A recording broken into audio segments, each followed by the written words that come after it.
Chicago has once again agreed to dole out big bucks to pay for the actions of an abusive cop.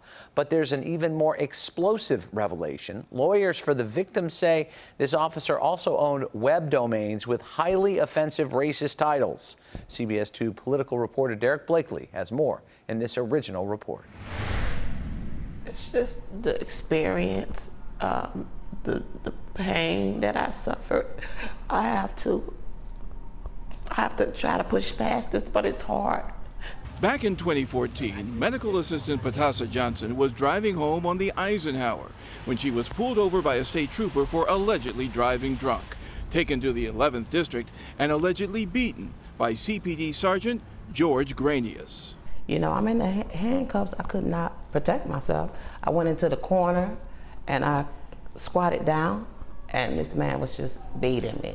Beating you with his fist? With his fist. A beating so bad, her injuries documented on video at Cook County Jail. I have bruises everywhere, and then when he hit me one time in my side here, I ended up urinating on myself. Bruises on her arms, cuts and scratches on her back. This is from kicking.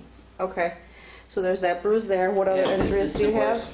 And big bruises on her thigh and on her lower leg. A beating so bad, it led to a federal lawsuit. She was beat up at the police station by a Chicago police sergeant because she was a vocal black woman. But perhaps more disturbing, Schiller's legal team uncovered websites with racist names owned by Granius. Names like inwarddown.com, inwardguns.com, and inwardrific.com. His hobby is apparently buying names of racist websites. The city won't confirm Granius owned the website, but Schiller says, I can tell you this, there's been no denial that these websites were owned by the sergeant.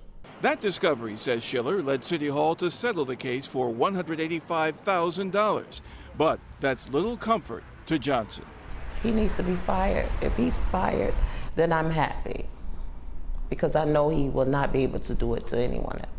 Chicago police have opened an internal investigation into the websites owned by Sergeant Granius.